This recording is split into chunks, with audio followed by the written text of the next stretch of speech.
Good evening. Welcome. I'd like to thank you all for whom have put their best interests forward.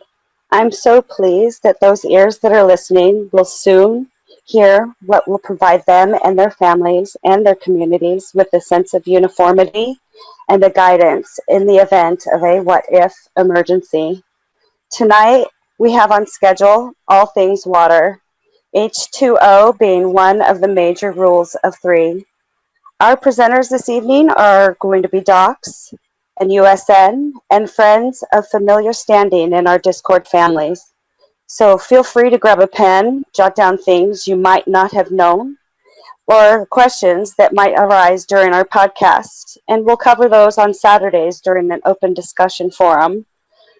I want to thank you all for being here, being of service. And without further ado, may I welcome Docs. Docs, I thank you for taking the time out tonight and sharing some really great tips. I'm hoping guests will glean. Would you care to share with the good folks first about the rule of three? Thank you, Hippo. The rule of threes is pretty basic. It's a simple set of occurrences that relate closely. You start with 3 minutes without oxygen and you're going to die. 3 days without water, you're going to dehydrate and die. 3 weeks without food, you're going to starve, you're going to die.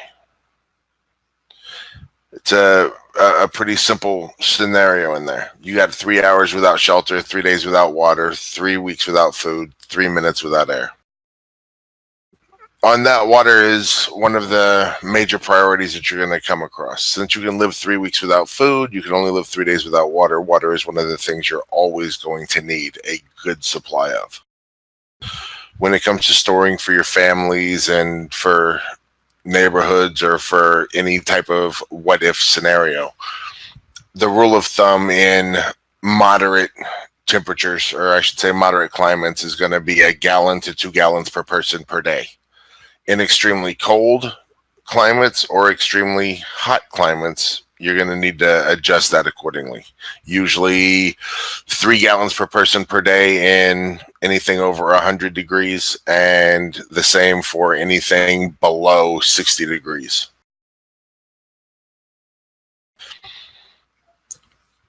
In these what if scenarios, if you're camping down in space, if you're going to stay where you're at, water can be found throughout your house. You have water in your toilet tanks, you have water in your swimming pools, you have water in your hot tub, you have water in your hot water heaters. The problem with all of these, although they don't sound very appetizing, is they need to be purified. Purifying them in home is very simple with things like an active charcoal water filter system that you can buy for $20 from Amazon or from Walmart or from any outdoor shop. They'll do approximately 200 to 500 gallons depending on the model that you get, and you want to make sure that you get one that's 0.01 microns or better as far as filtration. That way you're sure to filter out viruses as well as bacteria and other things. Whenever you're going to be storing your water for long terms, you're going to need to stabilize that water, or you're going to have to rotate it every 6 months, whichever you prefer to do. Storing water around the house in, gallon jugs, water bottles, whatever else, you can either use stabilized oxygen, which is a chemical liquid that is used to prevent having to rotate, or you can use chlorine, 2 parts per million.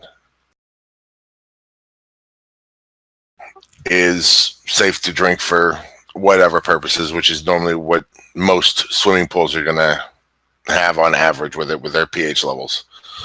Stabilized oxygen is my preferred way to go for long-term treatment. It takes 2 drops per gallon, and exactly what it is it's a concentrate of non-toxic stabilized electrolytes of oxygen. It's in a molecular form. You add it to the water, 2 drops per gallon. It'll stabilize it for up to 2 years. All it does is it takes bad bacteria, isolates it, and kills it, while the good aerobic bacteria is left in the water and left alone. You can get the bottle, a 3-ounce bottle, for around $15 off of the internet through Amazon. You can get it at REI and a few other places, but that's usually your best way for long-term storage. Repeat that word again because that was good and I want to write it in. It's aerobic stabilized oxygen.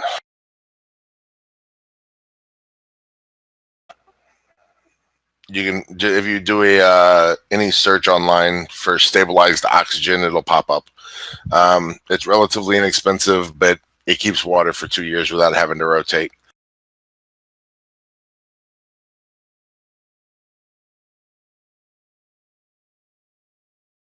Thank you. You are very welcome. Sarge.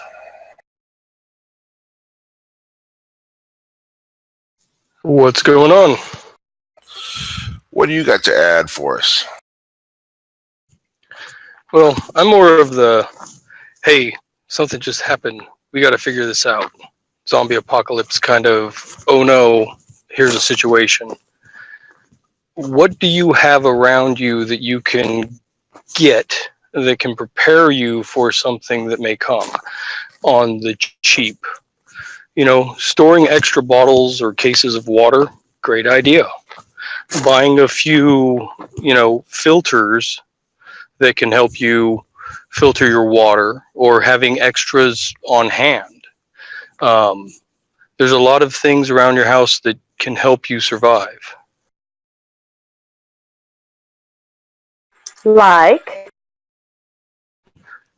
Well, if you have to go and you're not prepared, you can go under your kitchen sink and pull your water filter if there is one.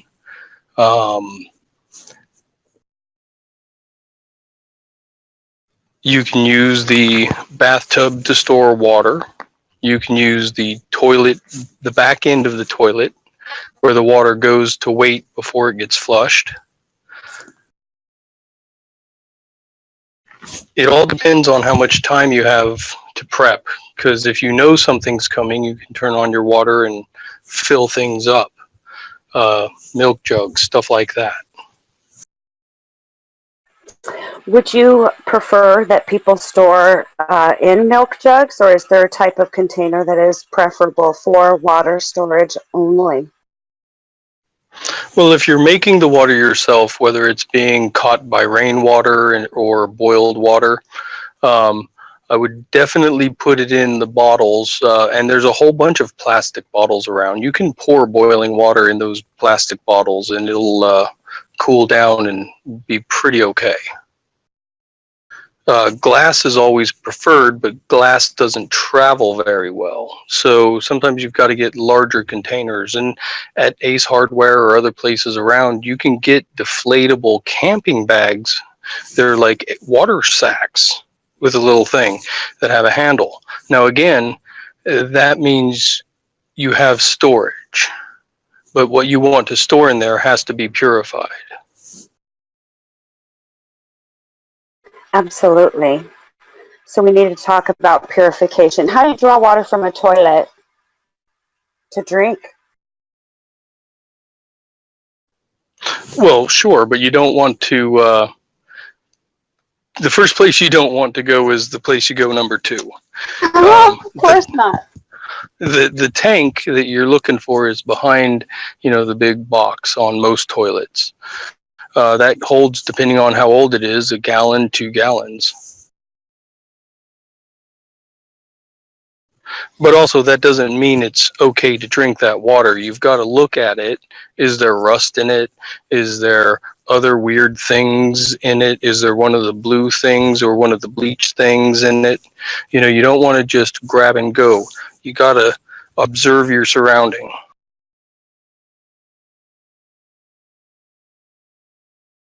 Lost you, Sarge. Well, of course, we firstly don't want to start there. So let's talk about how, if in a what if emergency, when the water is shut off, how much time do we have to take out what's in the taps already before it does go bad? As long as you can keep it running, unless it's a water emergency and they say it's already contaminated. But as long as you can keep it running, I would assume it's coming through the pipes and the pumps okay.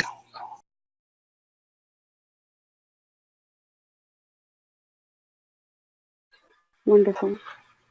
I mean, as With that if being said, go ahead. I didn't understand the question, maybe.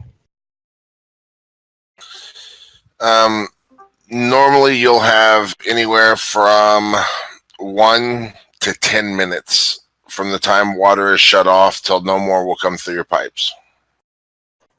Okay, from the pumps to your house. Okay, and that's yeah. And if it's an automatic thing, yeah, that could be pretty quick. I see what you were asking. Sorry. Roger that.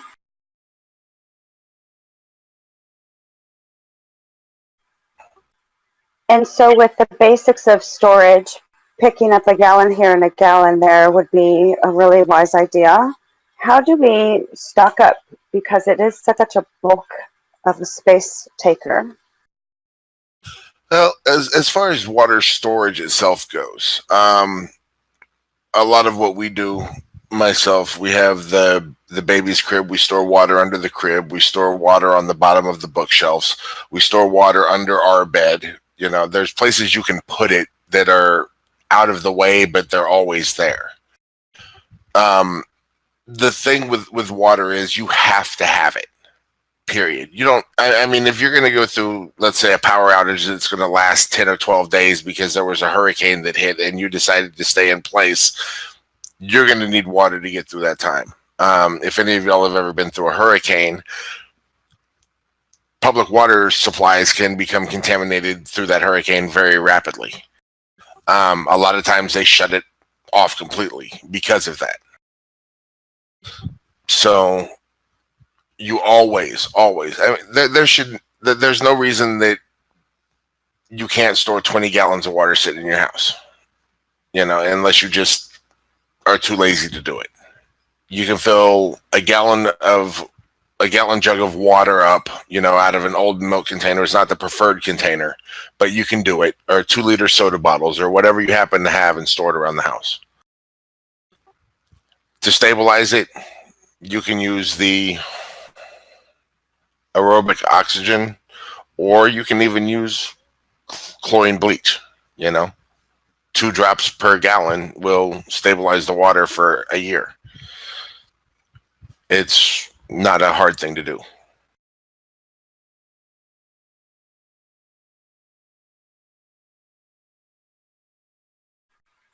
From darkness to light would like to know how long that would last. She's been emptying them and refilling. Basically, what happens is whenever you fill up the water jug, you put a date on it and the year. All you have to do is, at the end of the year, you drink it. Not a big deal. Refill it, change the year. If you put 2 gallons a week away for an entire year, by the time the year's up, you're getting 2 gallons of water per week that you're just drinking, as well as keeping the rest of your store. It just works off of a basic rotation.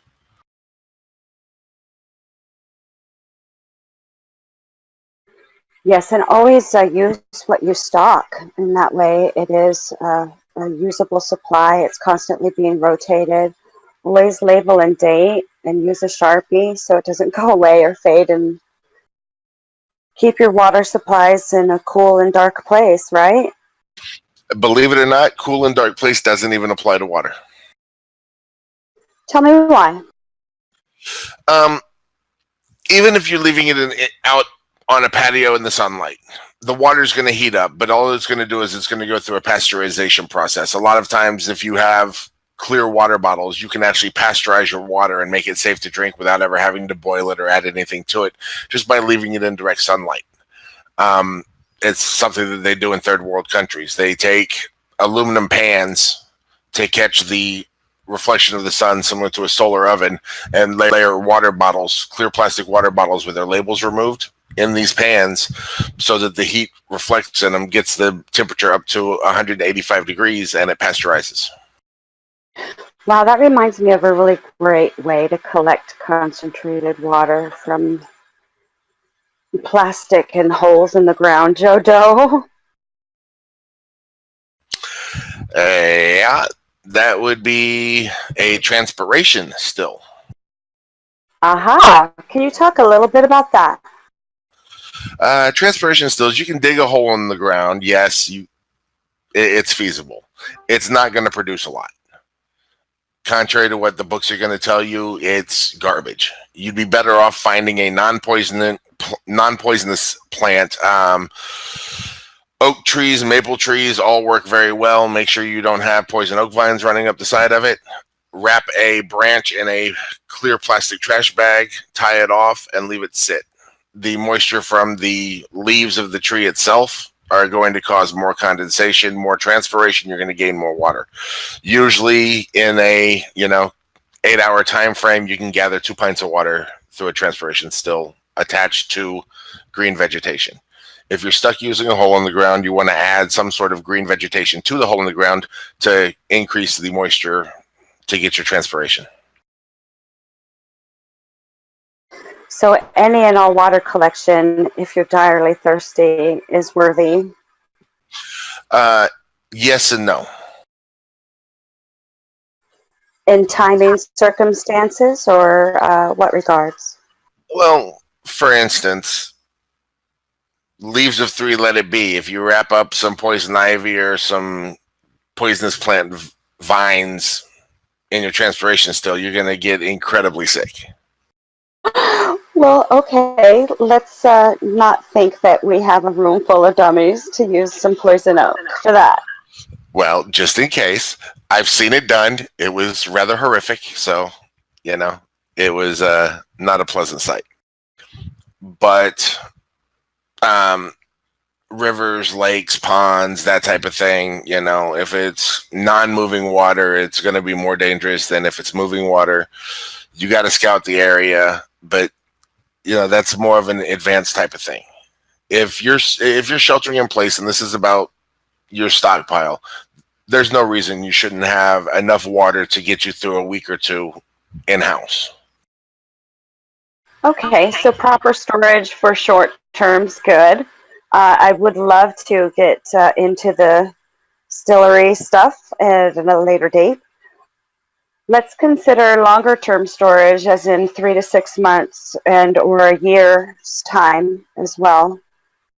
But let's get these folks started on something small, picking up an extra gallon here or there in stackable sized or shaped containers is a great beginning.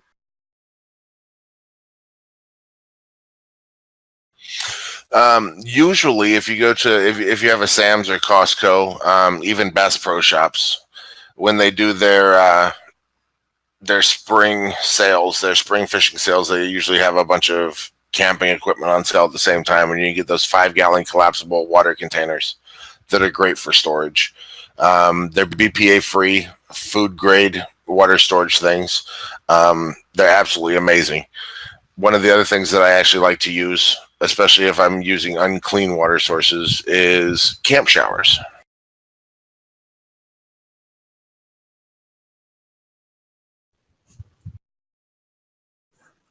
There are a lot of bladders that you can purchase that aren't too expensive for storage that can hold quite a bit.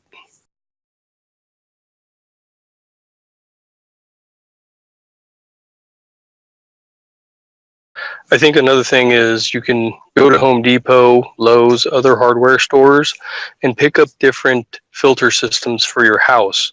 And, spend a couple $40 and put yourself a little filter system that you can take with you. Plan ahead. That's the whole idea of prepping.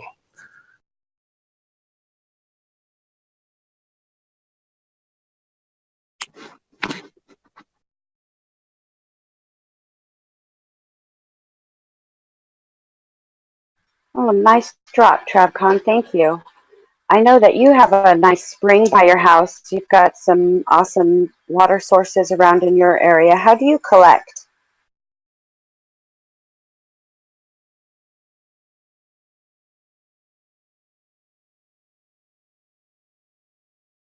might not be on mic. USN, I thank you for all those fantastic pictures of the water bottles that you brought up earlier.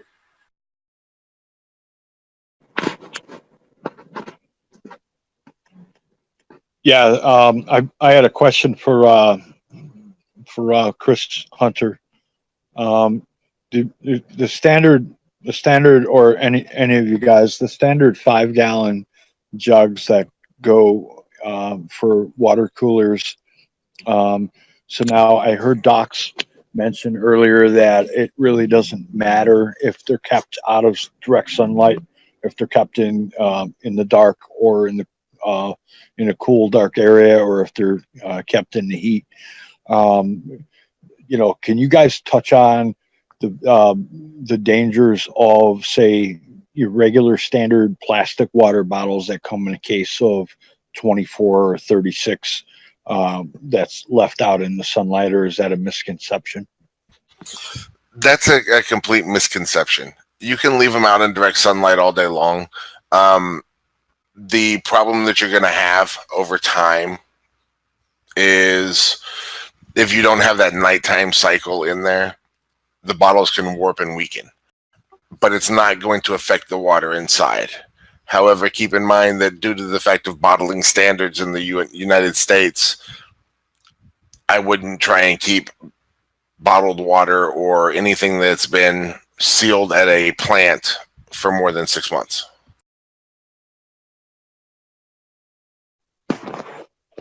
Okay, so say those 5 gallon jugs, which I have quite a few of those, and I fill them up at the tap. Use like a standard, not a Brita, but a pure filter. It takes a minute to get those jugs filled up. But if I fill a 5 gallon jug with say a new filter right from the tap, will that last a year, or would we need to do anything else to ensure its safety for long-term storage? 6 months without stabilization. The reason for that is because even though you're filling it from a filter, you're still pouring through open air, which contains bacteria, some good, some bad. Once that bacteria is in the water and has time to settle, it can grow over time. Okay, that is really good information. Thank you.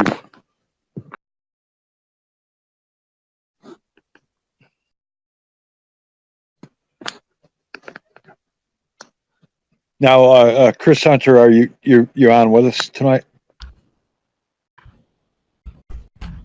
Sam, sorry, I turned off all the noises to my computer, so it doesn't make a noise when I key up. Yes, I'm here. Can you touch on some of the other items found around the house?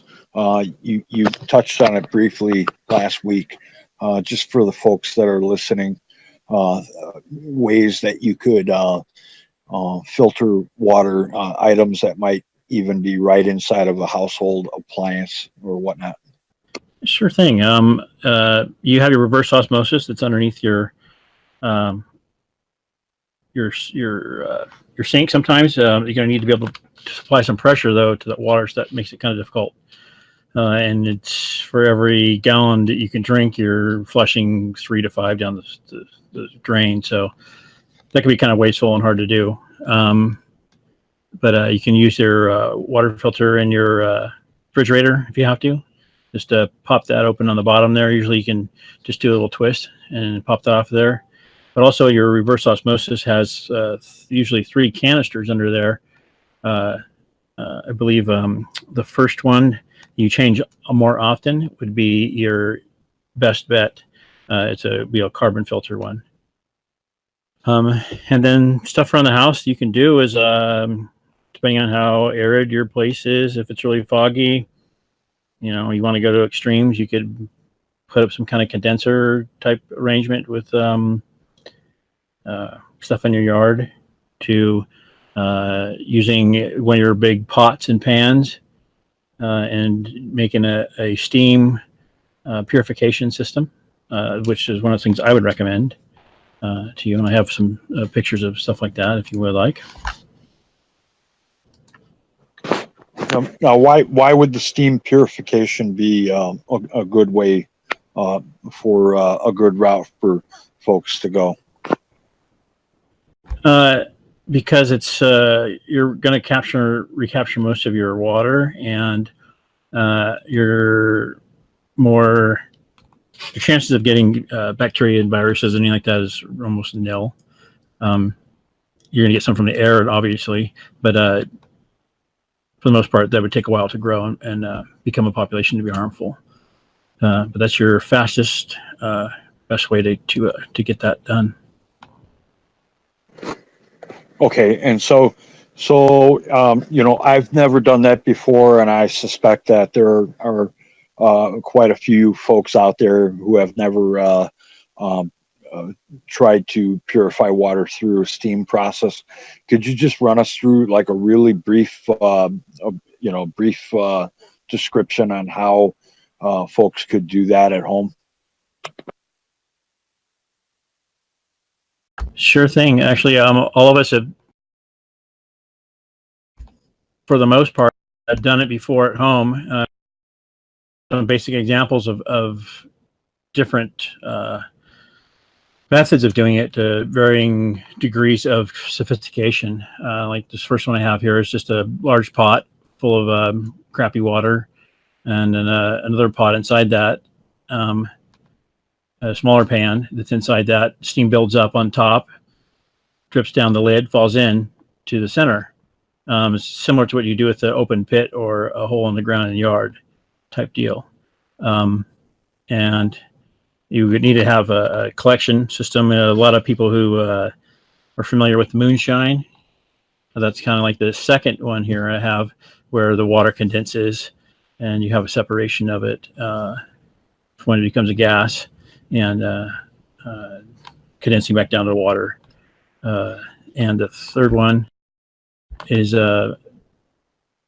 something that, personally, I would probably be more apt to doing since I'm closer to the ocean, because I would also like to use the salt from the water for whether it's seasoning for food, sanitizing stuff, and so on, because, you're not going to have a whole lot of chemicals around, and salt's going to be great for sanitizing everything from wounds to your meat to putting in your shotgun. Okay, excellent. Thank you. All right. So basically tonight we've touched on, pardon me, we've touched on water purification for emergency situations. There are water purification tablets available for purchase. There are life straws which can be used. Iodine crystals, active carbon filters, which are in most household refrigerators that dispense water and have an ice maker that has an active carbon filter right inside of it. Some or most households do have probably a water purifier attached to the kitchen faucet. Docs has touched on water that you can retrieve from the toilet tank, not the bowl, but from the tank, and Sarge has touched on that as well. There's been discussion on water that is right there in your water heater. Most households probably have a 50-gallon or more water heater. Some households have a swimming pool of various sizes. We touched on that a little bit last week about if the water is clean, if the water is clear, if it's not very cold, you can draw water from a swimming pool. And Docs, just if you could refresh my memory, if that water is clean and has the chlorine bleach in it already, it is safe. You would say it is safe in an emergency for consumption, yes? Up to 4 parts per million of chlorine, yes. anybody who has a pool or hot tub has pH strips on hand for checking the chemical balance. As long as it's less than 4 parts per million, you're good. Okay. And then we also went over the use of unscented bleach, the types of, pardon me, the types of things that you could get at the dollar store, your standard eyedropper. So for typically for a gallon of water at a 10% concentration of chlorine bleach, 4 drops per gallon, 8.25 concentration is 6 drops. A 6% concentration of chlorine bleach, you would want to add 8 drops. And now, Docs, you talked about if the water is extremely cold or murky or cloudy, you want to typically double that amount to play it safe. Yes. I would just like to say that it also depends on the water sources too. It's like, my grandfather's ranch, been pulling water out of the springs there forever and a day, and they've never filtrated a doggone lick of it, and we drank it right out of the ground. It's something to be aware of too. I mean, not everything has to be nuked. In a city, totally do it. Great point. One quick thing too is activated charcoal. I believe that most of it, or some of the best stuff, is made from crushed coconut shells. Very good, apparently. Actually, that is more than correct. The crushed coconut shells, the tannic acid that's in them causes a better filtration process for the activated charcoal. Not to mention the activated charcoal will also improve the taste of water, so you're not going to taste like you're drinking mud even though it may be clean. Problem with the regular Life straws. They don't have active charcoal filters.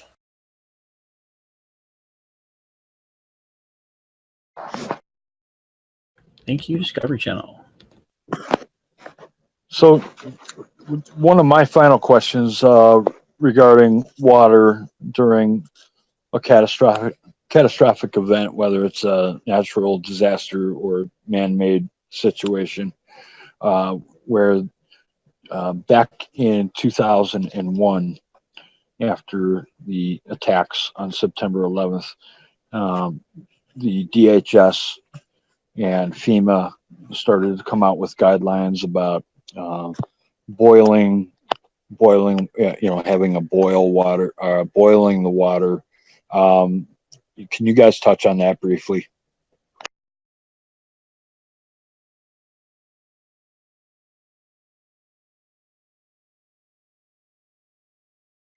I'm sorry, I missed the question. Okay, after September 11th, the government, DHS and FEMA had come out with some guidelines for emergency kits for the home, certain types of actions you could take. Is it enough to simply boil water, or would you recommend additional steps beyond boiling? Boiling water will kill water, i.e. it will kill all bacteria, spores, and viruses within water, but it will not treat chemical pollutants. So it really depends on your source. Yeah, or heavy metals. That's true as well. And as far as the calcium hypochlorite, no more than 2 parts per million. Okay. That was for Sherry B. Sorry, she had a question in the chat. Thank you for covering that. Excellent. Gentlemen, thank you very, very much for all this excellent information. Water is absolutely essential to survival. In coming podcasts, we could absolutely spend a great deal of time talking about how folks can get these types of devices set up to where they can make water safe for human consumption. With that, I want to hand it back to Hippocampus and Staka for the second half of the hour. Thank you, gentlemen. Yes, thank you, fellas. That was so informative. I hope that everybody was able to get some more knowledge on how they can help their stocks. We got to remember our water supply, it's spiked with the fluoride. It's a neurotoxin that lowers our IQ. It's causing infertility. It's been linked to lots of cancers and causes hardening of our arteries. So with nearly every packaged food on the shelf, it's seasoned with MSG. And in one of many of its drinks and names and calories, and oh my gosh, everything's sweetened with aspartame. And so both of these are exotoxins that create brain cell death instantly. So we need to watch our water supplies, the chemical compounds that are added into it. And yeah, it's quite a cocktail they put in our food, our systems, so we die. It's a slow kill process. It's Agenda 2030 sped up, and I'm hoping that we can get a food stockpile that is clean from GMOs. And you know, it's really important to make it financially feasible for the people to stick to a real nice pantry basic for starters. So I'm going to bring in Staka. She's my expertise in regards to repurposing and being a fantastic saver when it comes to supplies. So we will be covering, her and I, future preservations, drying, canning, herbals, and medications of naturopathy. But tonight, our main goal is to get you a pantry primer and a starting point. And so at the end, I will be dropping a list. We can break that up into a week shopping list or a 3-week shopping list. It's whatever your money supplies will allow you. So without further ado, Staka, how are you tonight? Ah, well, I'm getting there. Been one of We're those all days. getting there. Well, I know sometimes it's not always financially feasible to stick to a usual shopping list, and it's a matter of when weighing the pros and cons, figuring out what things for most families are most important, and deciding what standards can be sacrificed. And these decisions are going to be different for everyone. So, you know, it's based on their personal health concerns, their genetic propensity for certain diseases, and allergies, and the members of the family for whom they're buying food for. So we got to remember babies and, you know, our senior members. So when we're loading up a pantry, what would you say are your first basic essentials? Well, for us, we always start with a 20 bag pound of rice. Rice it can store very well, it can last a long time, and it's really easy to cook, and it can go with almost everything, and it's cheap. And you can have multiple uses like rice flour, rice milk, and other things with it as well. 100% there, docs. Well, while you're talking about that, I'm going to throw up some brown rice recipes. Everything that we invest our money in always has multiple uses, and that includes our food pantry storage.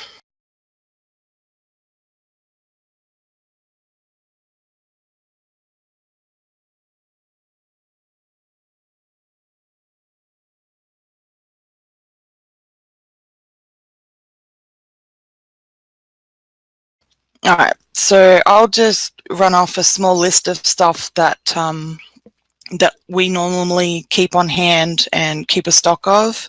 And as I said, everything that we invest our money into always has multiple uses. So as I stated before, rice is a massive, like that's our first thing that we always usually have a major stock of. We do dry beans, sugar, flour,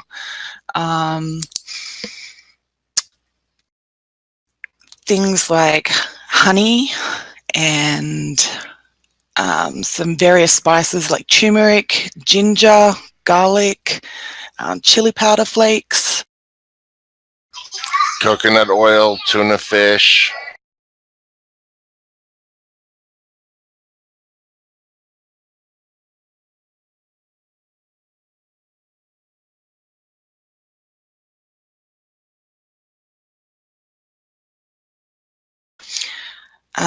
Vinegar, like white vinegar, as well as apple cider vinegar. Bicarb, well, you guys don't call it bicarb soda over here, you call it baking soda. Baking soda is like, oh my goodness, there are so many uses for baking soda. You can have anything from toothpaste to health and beauty, like it can, you can help make a deodorant out of it, or rashes and itchiness in medical, sunburns and blisters, helps get rid of funguses. You can even extinguish fires with baking soda. So it's like an insane amount of uses with baking soda. Good to brush your teeth with too, for sure. Sea salt, as Doc mentioned, coconut oil. Glucose is another big one because, in a survival situation, you need calories, and glucose can add that.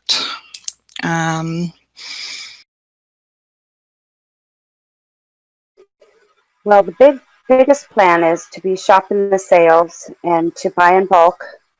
We're definitely wanting people to visit local farmers and preserve. They can get a fall garden started.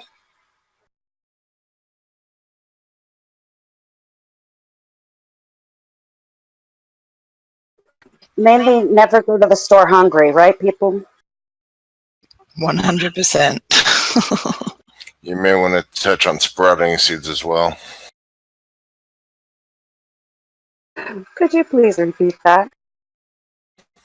I said you may want to touch on sprouting seeds as well. Like alfalfas? Alfalfa sprouts, bean sprouts, wheat sprouts, tomato sprouts, even all sprouts. They give you a ton of amino acids, natural prebiotics, natural probiotics, vitamins, minerals. They can basically cover, with just sprouts, all of your vegetable needs from just the sprouts themselves in a survival situation. And they only take a couple of days to grow. A couple of days to grow, and you can grow them indoors. You don't have to have direct sunlight or anything else. Very low maintenance. And delicious and great for the body and the muscles too. Yeah, so there's a number of different sprouts that you can get. You can get alfalfa, clover, broccoli, kale sprouts,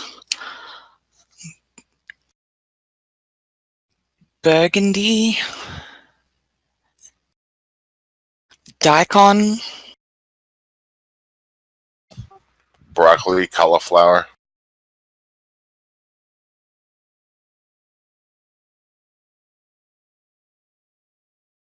Yeah, a lot of good greens. I'd like to make sure that we can work on getting some community gardens going. This is going to be a bigger effort. Once we start sprouting out ourselves, we can start affecting others in a way to make bigger differences. May I ask a question? Yes. Staka and Docs, I've had the pleasure of having some conversations with you both about couponing, ways that, buying only what is on sale. And, those were some really excellent ideas about how to make that dollar go further, how to stretch your money out to build up your emergency supply pantry. Would one or both of you like to touch on that briefly? I find that, places to get rice and things like that, your Asian stores are like really good pricing. Other than, places like Safeway or, Kroger or somewhere like that, you can usually pick it up a lot cheaper at the Asian stores. Go ahead. As far as that goes, for like fresh fruits and vegetables, you can usually find them at the Mexican food stores like the Marianas, the La Bonitas, at incredibly cheap prices. 8 pounds of Roma tomatoes for $1 is not an uncommon sale that we have in our area. Anything you're not going to eat, that's where you get into your dehydration and your pickling and other forms of things that you can do. Since you're buying so much food, you can store it for later use.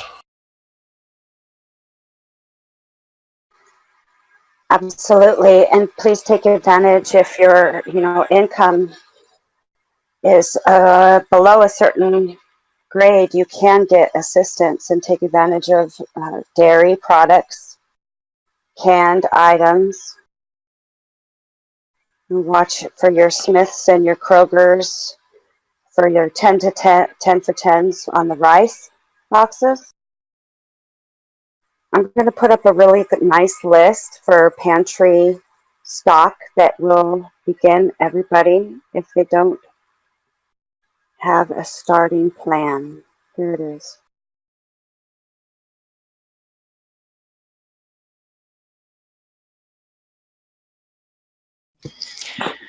What Hippo, while you're putting that up there, I just want to add in, and this is strictly my opinion, and others may or may not agree. Hippo and Staka mentioned never going to the grocery store hungry. I couldn't agree more. We have a tendency to start gathering things that we want versus the things that we need. And when we do that, in my opinion, as far as building an emergency food pantry for yourself and your family members, when you start buying things that you want, such as name brand items, which tend to cost more money, as we all know, when we do that, we are losing the advantage to be able to buy more, say, of a generic brand of food, because when there is an emergency, I'm not really going to care what the name brand is. I'm going to, as long as it's something that is edible, I'm going to be thanking myself for not buying the wants and instead focusing on the needs and stretching that dollar out as far as possible.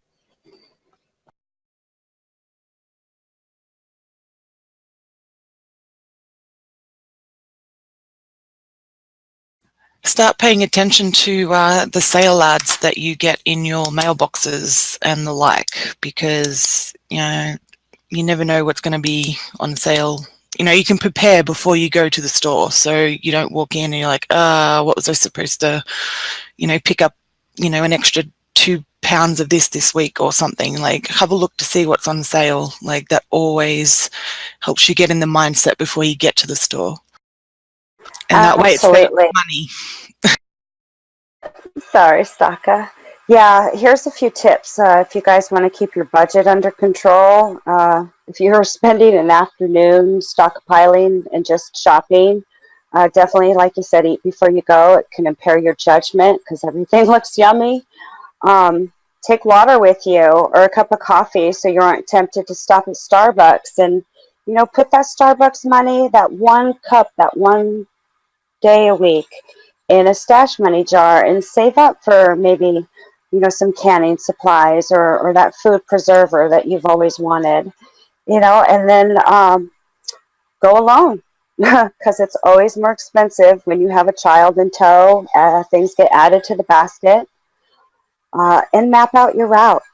So if you've got several stops to make, do it efficiently so you don't have to be backtracking, and organize your list by the store. One of the other things that you may want to consider if you're going to make one quality purchase for like food storage or whatnot, I would strongly recommend a quality dehydrator. A lot of canned items that are about to expire, since that was part of the topic of conversation, believe it or not, you can pop the cans and then dehydrate the items. For instance, canned chicken dehydrated actually rehydrates really well and really tender, just like it came out of the can, and it doesn't lose any of its flavor. Same thing with tuna fish, same thing with canned salmon.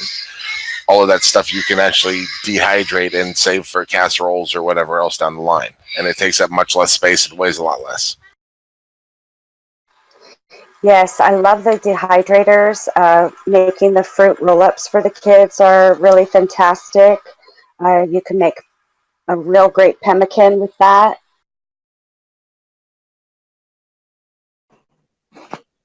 Hippo, and one thing that you had touched on about, say, Starbucks, and not to single out a particular company, but that going out for coffee or going out for fast food. This is a little off subject for a moment, but as far as motor vehicles go, unless you have a high performance engine, there's a misconception that putting 93 octane fuel in your vehicle is going to make it run better or make it run faster. That's a marketing misconception. These vehicles are designed to run on 87 octane. Just today, I noticed there is a 66-cent difference between 87 octane and 93 octane. And I mean, if you if you were used to running 93 octane, you start running 87 octane. I mean, there's money that you save right then and there for your emergency food and water storage. Making coffee at home, eating at home instead of eating out all the time. I mean, these are some other factors that you might want to take into consideration. Thank you. Yeah, absolutely. If you plan ahead with recipes and do a meal plan and shop by that, you do save a lot of money, that is for sure. It's like $2.50 a person per meal instead of $7.50 through the drive-through. Exactly. And then, if you add to that, that 66 cents per gallon that you've just saved, having the coffee at home, actually taking the time to cut out the coupons, going to the grocery store and only buying the items that are on sale. There's no shame going shopping at the dollar store, none whatsoever. I mean, all the same items in the dollar store, they are substantially cheaper than what you would find in say Walgreens or a CVS or what have you. But these are all ways, and then you take that money, all that money that you have saved, and you put that toward your emergency food pantry. Great idea. Another Yeah, and most places. Go ahead, Docs. Another thing you might want to consider is joining a co-op. A lot of people, for instance, we've done it in the past. You can sign up with a co-op group online to buy like the hard red wheat flours, and they'll buy 1,000 pounds. You contribute your portion for your 200 pounds or whatever, and you'll get it at like half cost. Oh, fantastic. Because they buy in bulk. Whenever the co-ops go out and buy a pallet of tuna fish, you're getting 200 cans of tuna fish at 33 cents a can instead of 10 for $10. Yeah, and most places like Walmart will price match. If you find it someplace cheaper and bring it to their attention, they will give you that same cost. That with the Walmart thing, it has to be in a sale ad though. Written proof, yeah. Well, Yeah. who's taking anybody's word for anything these days, huh? A lot of stores are starting to. Anyway, we will bring that up in another podcast when it comes to saving money and couponing everything. But as USN said, do not knock the dollar store. You can get a lot of good stuff at the dollar store for what you need for survival and food pantry stock ups. Absolutely. Just make sure that it doesn't have melamine in the toothpaste from China, please.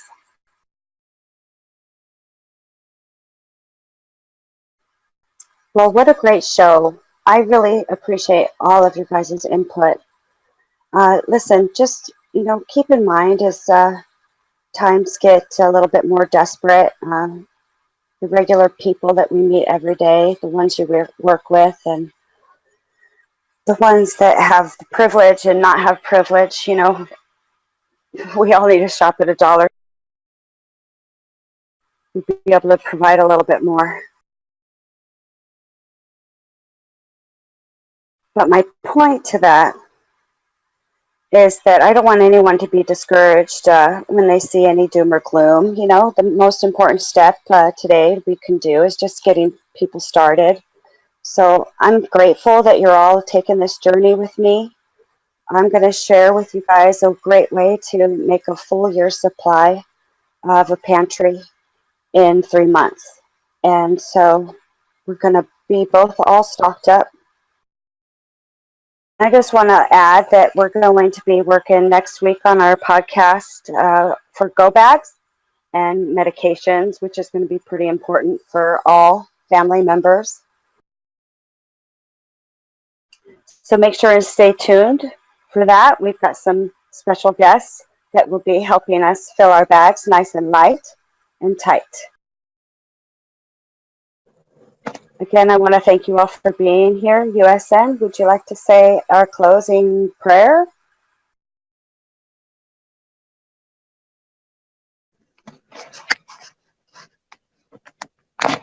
Heavenly Father, Creator, please bless each and every man, woman, and child, every one of your children on this earth. We wish the best for each and every person. We wish the best for our friends and our neighbors, especially for our family members, for good health. We want to be able to continue to get good information out to the folks. Please help us continue to get this information out to the folks so that as many people as possible are prepared in the event of something bad taking place, whether we have prior notification or warning or no notification or warning. Please bless our president. Please bless our soldiers, our sailors, our Marines, our airmen, our National Guardsmen, police officers, firefighters, paramedics, and all others who will, with the proper training and guidance, they will rise to the occasion when we find ourselves at our worst. I'd like to bless each and every one of you all, and I would like to personally thank everyone for attending tonight's podcast. And with that, I say thank you and good evening.